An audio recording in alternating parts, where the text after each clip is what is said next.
یا ایھا الذین آمنوا اتقوا اللہ وکونوا مع الصادقین، اے ایمان والو اللہ سے ڈرو اور سچوں کے ساتھ ہو جاؤ۔ اے ایمان والو اللہ سے ڈرو، سچوں کے ساتھ ہو جاؤ۔ حضرات محترم، آخر وہ سچے لوگ کون ہیں جن کے نقش قدم پر چلنے کے لیے رب ہم سے کہہ رہا ہے اور ایمان والوں سے کہہ رہا ہے، بار بار کہہ رہا ہے سچوں کے ساتھ ہو جاؤ۔ ملت کے نوجوانوں، یہی وہ نفوس قدسیہ ہیں، یہی وہ اللہ کے محبوب ہیں جن سے ہم وابستہ ہو جائیں گے تو ہماری دنیا بھی کامیاب ہو جائے گی، ہماری آخرت بھی کامیاب ہو جائے گی۔ حضرات محترم، یہ وہ اولیاء اللہ کے دربار، قسم خدا کی یہ وہ دربار ہے جن درباروں میں بڑے بڑے پاپی آئے ہیں، اللہ کے ولی بن گئے ہیں، بڑے بڑے شرابی آئے ہیں، ان کا بیڑا پار ہو گیا ہے، بڑے بڑے جواری آئے ہیں، ان کا بیڑا پار ہو گیا۔ قسم خدا کی اے وہ اللہ کے ولی ہیں، اللہ کے محبوب ہیں۔ بس حضرات محترم، آخری واقعہ میں آپ کے سامنے بیان کر کے میں اپنی بات کو سمیٹنا چاہوں گا۔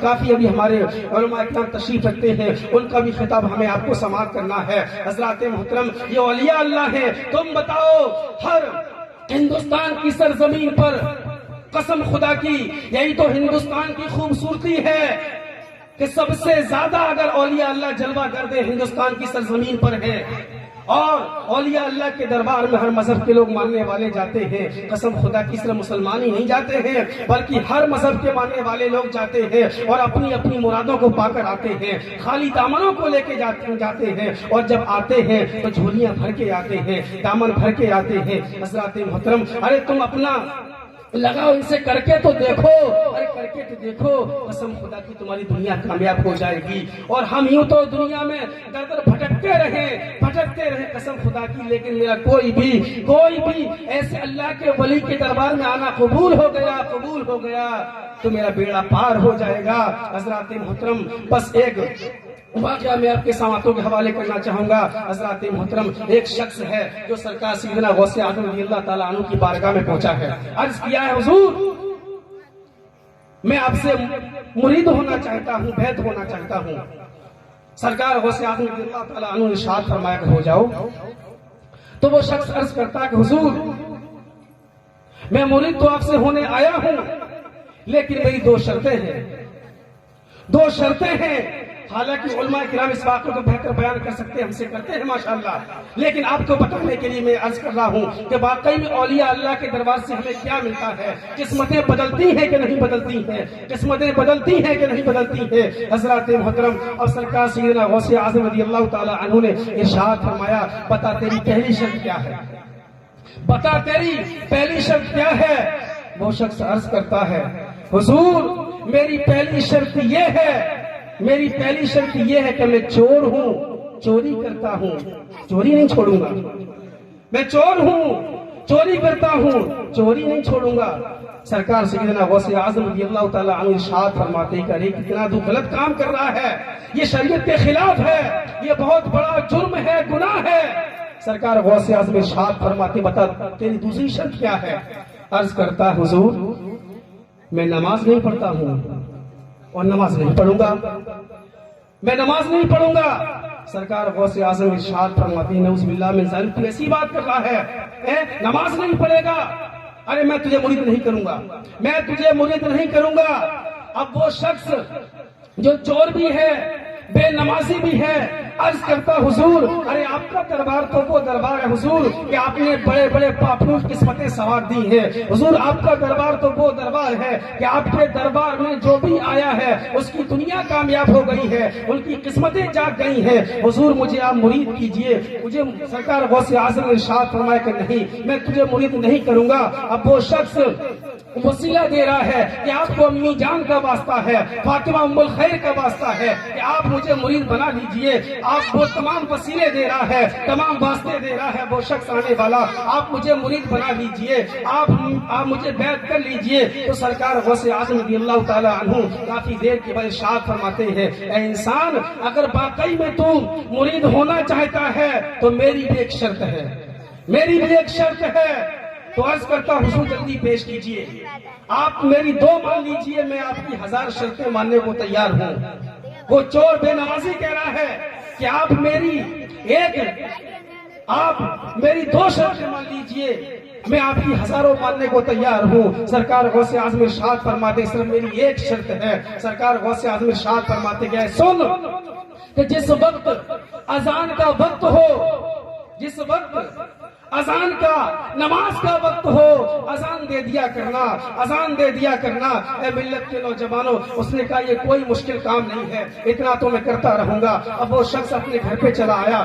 آنے کے بعد میں اس نے وعدہ کیا سرکار غوث اعظم سے کہ جب بھی وقت ہوا کرے گا ہم اذان دے دیا کریں گے، جب بھی وقت ہوا کرے گا ہم اذان دے دیا کریں گے. لیکن اس کو یہ نہیں معلوم تھا کہ ہم نے جو وعدہ کیا ہے وہ کس سے وعدہ کیا ہے. ہم نے جو وعدہ کیا ہے ارے کوئی معمولی شخص سے وعدہ نہیں کیا ہے. قسم خدا کی سرکار غوث اعظم رضی اللہ تعالی عنہ تمام ولیوں کے سردار ہیں، تمام ولیوں کے سردار ہیں. اور خود غوث اعظم ارشاد فرماتے ہیں کہ جب تک میرا ہر چاہنے والا جنت میں نہ چلا جائے اس سے پہلے عبد القادر جنت میں نہیں جا سکتا ہے، اس سے پہلے عبد القادر جنت میں نہیں جا سکتا ہے. اور میرا کوئی بھی مرید اگر پریشان ہے، اگرچہ وہ مشرق میں ہے اور ہم مغرب میں ہے، اور اسی پریشانی کے حال میں مجھے پکارے گا، ہم اس کی مدد کے لیے پہنچ جائیں گے، ہم اس کی مدد کے لیے پہنچ جائیں گے. ملت کے نوجوانوں غور کرنے کا مقام ہے. اب وہ شخص اپنے گھر پہ آ گیا ہے. جب اذان کا وقت ہوتا تھا اذان دینا شروع کر دیتا تھا. ایک دن ہو گیا، 2 دن ہو گئے، 3 دن ہو گئے. اب اس کی بیوی بولی اے میرے شوہر، اے سرتاج، ایسے کب تک کام چلے گا؟ ارے گھر پہ فاقے ہونے لگے ہیں. جب تک تم چوری کرتے تھے گھر میں تمام چیزیں موجود تھیں، لیکن جب سے تم نے اذان دینا شروع کیا ہے راشن پانی ختم ہو گیا ہے، تمام غلہ ختم ہو گیا ہے. اب تم بتاؤ گھر کا سامان کہاں سے لے کے آؤ گے؟ اب خرچے کہاں سے پورے ہوں گے؟ گھر میں فاقے کا نوبت آ گئی ہے، فاقے کا نمبر آ گیا ہے. اب وہ شخص بولا ارے میری بیوی یہی تو سوچ رہا ہوں کہ کون سا وقت ایسا نکالوں جو ہمارے لیے اچھا وقت ہو، جس میں ہم چوری کر سکے، جس میں ہم چوری کر سکے. اس کے ذہن میں آیا چلو ہو نہ ہو رات کا وقت تقریباً 10 بجے کے بعد میں یا 11 بجے کے بعد میں، اور صبح فجر تک لمبا وقت ہے، اس وقت میں اچھی طریقے سے ہم چوری کر سکتے ہیں. حضرات محترم، لیکن اس سے وعدہ کیا تھا غوث اعظم نے کہ جب بھی اذان کا وقت ہوگا ہم اذان دے دیا کریں گے. حضرات محترم، اب رات کا سناٹا ہے. وہ انسان اپنے گھر سے نکلا ہے، چوری کے ارادے سے نکلا ہے، چوری کی نیت سے نکلا ہے، اور نکلنے کے بعد میں ایک گھر پہ پہنچا ہے. بڑا عالیشان مکان بنا ہوا ہے. تم بتاؤ رات تقریباً رات کے 11-12 بجے سب لوگ سو جاتے ہیں، سب لوگ سوئے ہوئے ہیں. اور کسی طریقے سے اندر پہنچ گیا، اور پہنچنے کے بعد میں تجوری اس کے ہاتھ لگی ہے. جہاں قیمتی سامان رکھا ہوا تھا اس نے وہ تمام سامان زر و زواہر، ہیرے جواہرات، تمام روپیہ پیسہ درہم و دینار اکٹھا کر کے بوریے میں بھر لیے. اور بھرنے کے بعد میں بوری کو اٹھایا اور جیسے ہی کندھے پر ڈالا ہے اچانک دل میں خیال آیا کہ یار اذان کا وقت ہو چکا ہے، اذان کا وقت ہو چکا ہے. یار ہم نے وعدہ کیا ہے غوث اعظم سے، ہم نے وعدہ کیا ہے غوث اعظم سے. اس نے وہ بوری کو وہیں رکھ دیا اور اسی گھر میں اذان دینا شروع کر دیا ہے. اب جیسے ہی اس انسان نے اذان کے کلمات ادا کیے ہیں پورا گھر بیدار ہو جاتا ہے، جاگ جاتا ہے. ارے میرے گھر میں پتہ نہیں کون ایسا انسان آ گیا ہے جو صبح صبح اللہ کا نام لے رہا ہے، جو اذان دے رہا ہے. تمام لوگ بیدار ہو جاتے ہیں. اب جیسے ہی اس نے اذان کو مکمل کیا ہے اور کرنے کے بعد بوری کو ہاتھ لگانا چاہا کہ چلو نکل لیتے ہیں.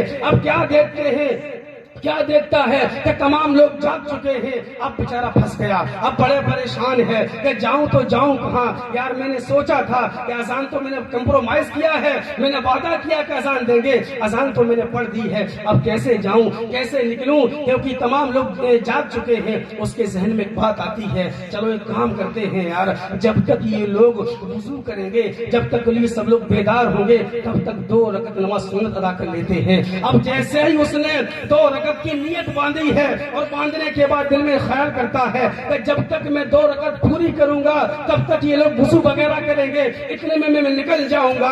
حضرات محترم، جب اس نے نیت باندھی ہے اور دونوں رکعتوں کو مکمل کیا ہے، اب جیسے ہی سلام پھیرتا ہے تو کیا دیکھتا پیچھے 2 صفیں لگی ہوئی ہیں، پیچھے 2 صفیں موجود ہیں. اب بڑا پریشان، اب تو میں پھنس گیا، اب تو میں پھنس گیا. ادھر یہ دل میں بڑا پریشان ہو رہا ہے، یار کروں تو کیا کروں اور جاؤں تو جاؤں کہا اب تو بری طریقے سے پھنس گیا ہوں.